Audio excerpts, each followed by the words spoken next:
to experience at least one 3-game losing streak this year is the LA Lakers. If it happens to them for the first time tonight, they're going home.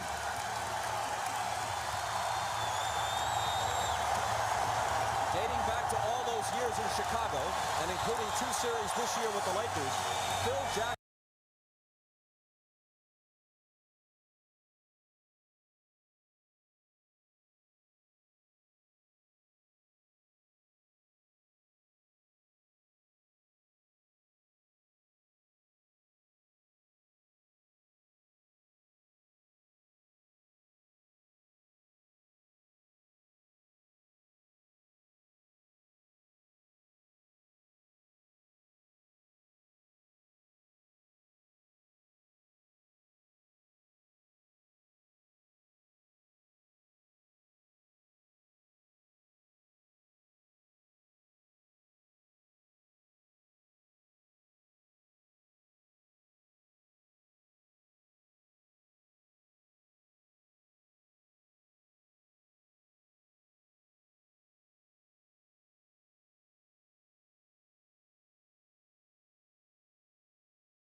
out of 33 playoff series as a head coach. And he is 26-0 when his to the Trailblazers home floor. The officials are Hugh Evans, Steve Javie, and Dick Bavetta.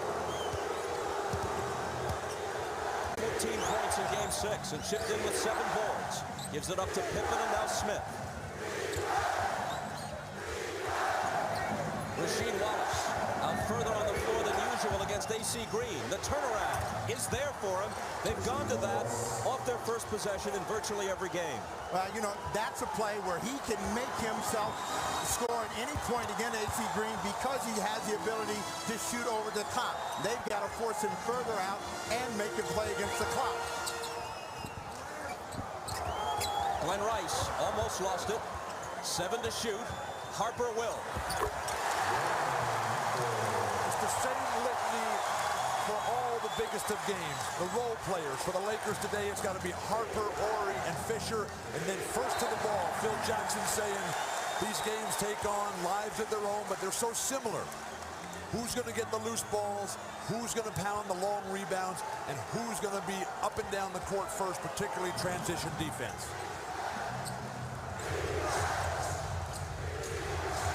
Pippen guarded by Rice. Green is on Sabonis out high.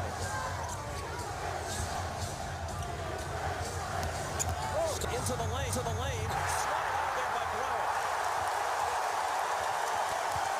Kobe, first team all defense with the block there. Patiently waiting, keeping it in play, igniting a fast break opportunity, a wonderful transition D for the Blazers.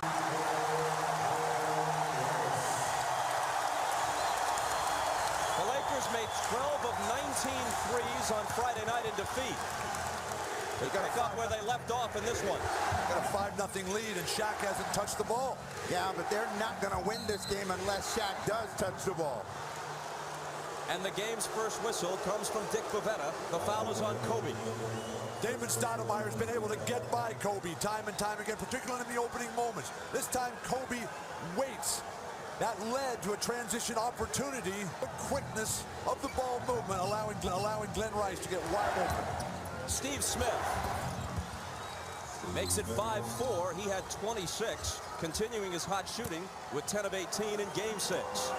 And he hits his first one here. You see Damon Stoudemire come down the floor. The idea is to put pressure on Kobe Bryant, force some turnovers. They get him for the foul, but this is a luxury that Mike Dunleavy can afford. He's got a lot of guards, a lot of guys that can put pressure, and none of the key guards for the Lakers like to have him at the other end of the floor. If you're Phil Jackson, do you even want Damon Stoudemire in foul trouble? The Blazers have played better with a big guard lineup. Kobe Bryant against the smaller Stoudemire. Finds Harper alone.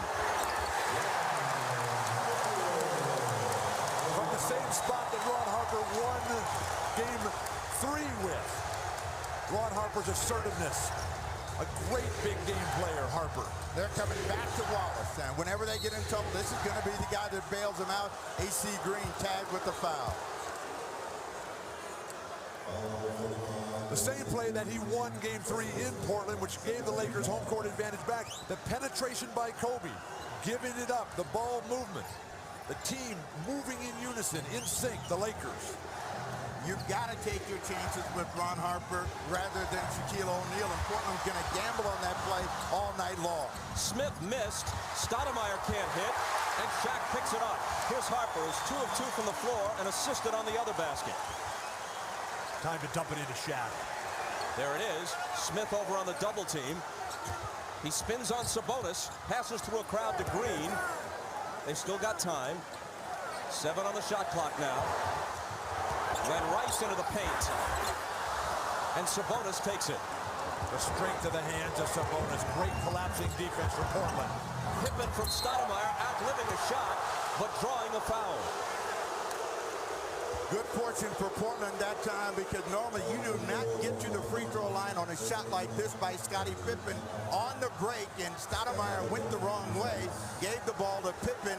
He got himself caught off balance, got nicked, and is at the line. But with Sabonis able to get defensive rebounds, if he can make some sort of positive contribution, he had a double-double last game, didn't get in foul trouble, that'll give them, with Sabonis' constant presence on the court, it'll give them opportunities to get out in transition, a style that they have to play. They play set-up basketball against the Lakers. They're not going to win a bang-bang game. Ryan Grant, who occasionally has been used to defend against O'Neal, but is overpowered in those situations. A key tonight will be how this game is called. Sabonis got no early fouls in Game 6, was able to play his game at both ends of the floor. Sabonis did not have a foul in the first half of Game 6. Picked up his first foul late in the third quarter. But for Shaq and the Lakers, it's less about Sabonis, it's more about getting them the ball. He's only had 1 touch in almost 4 minutes of play. AC Green misses. Pippen thought about a 3, instead gives it up. Rasheed Wallace with that matchup on Green. Little jumper is no good. And a whistle on the rebound, and a goal against Portland. After almost 4 minutes, the Lakers lead by 1, and neither Bryant nor Shaq has attempted a shot. And that's not a good strategy. You look back at the great Laker teams of the past. Kareem Abdul-Jabbar, the greatest player I ever played against. First 5 possessions of every half, he had the ball in an offensive scoring mode every game. The foul a moment ago was Wallace's first. Here's Bryant's first shot.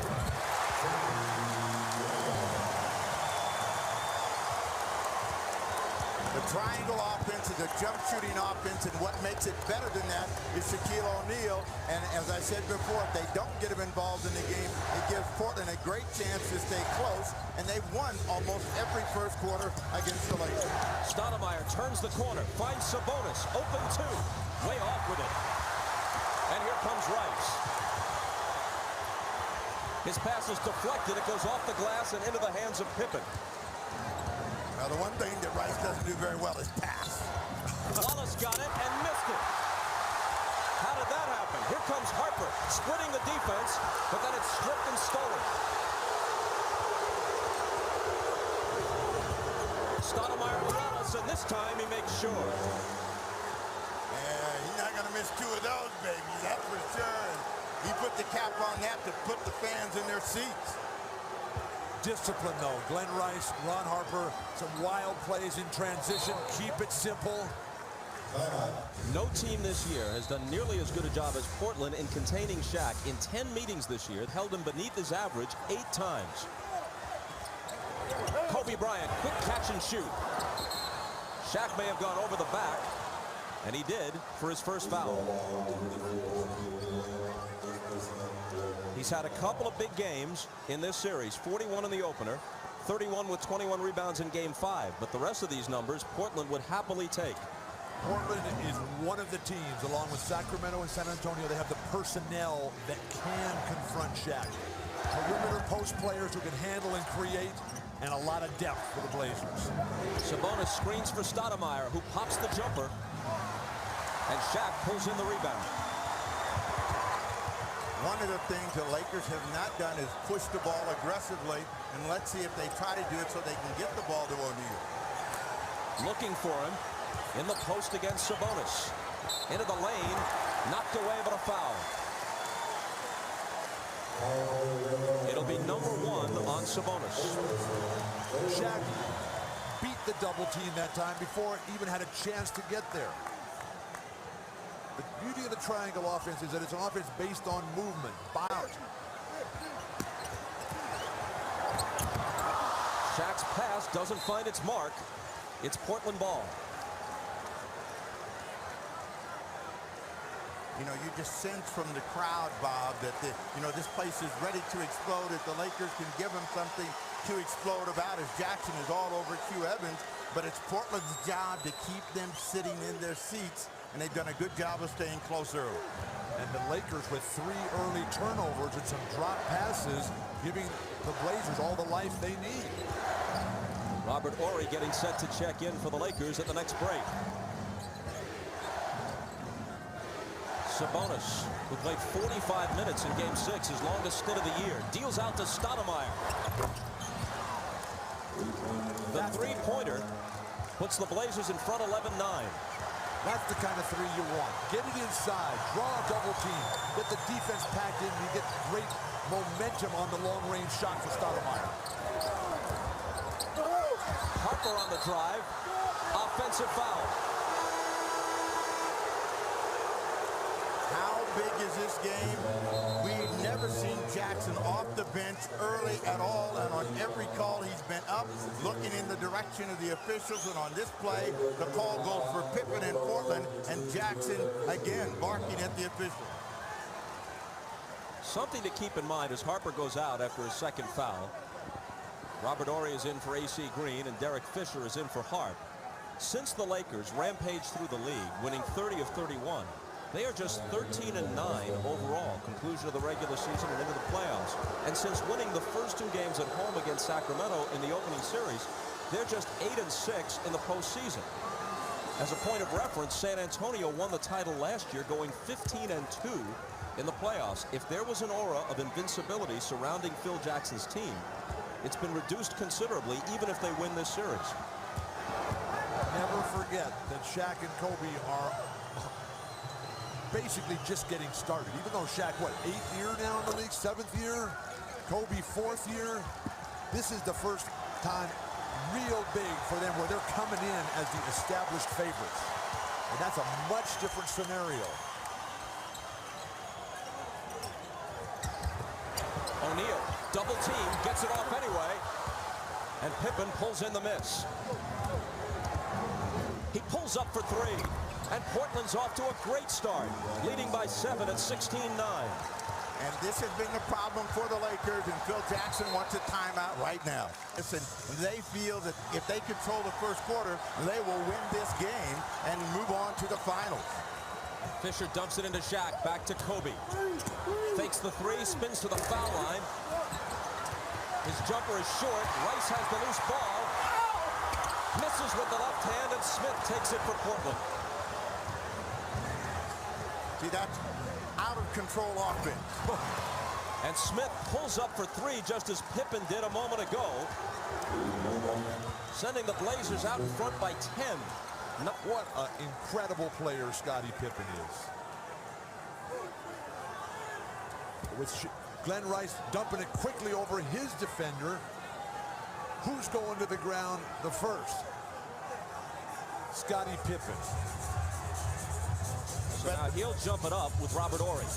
But the Lakers are a stagnant team right now, and Portland realizes it, and that's where their defensive energy has really picked up. They know they're having a tough time getting the ball into Shaq.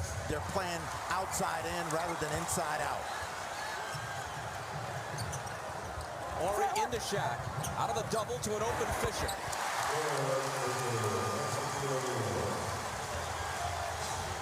Shaq is assuming the double team is going to come there.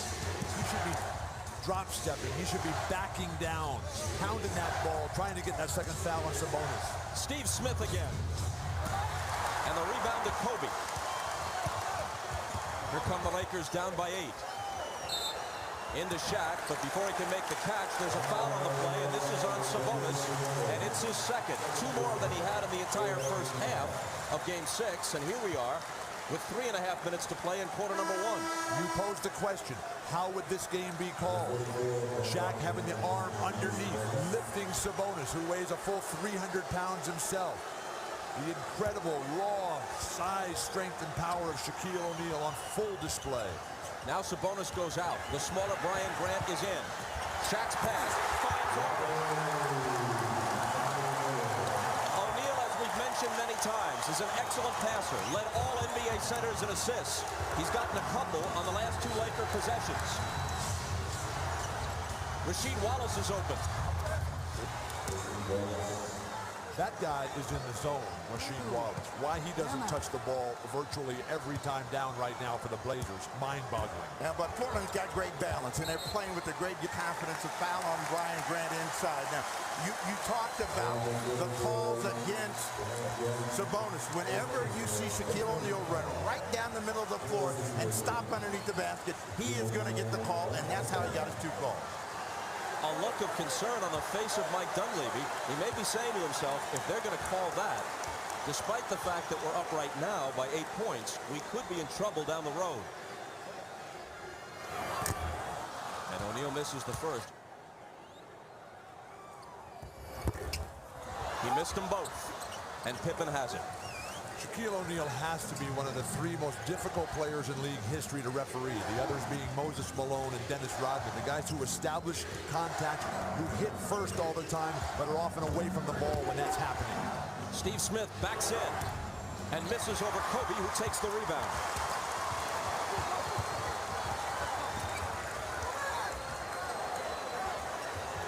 Into O'Neal. Up over Grant, who fouled him. And Grant turns away with a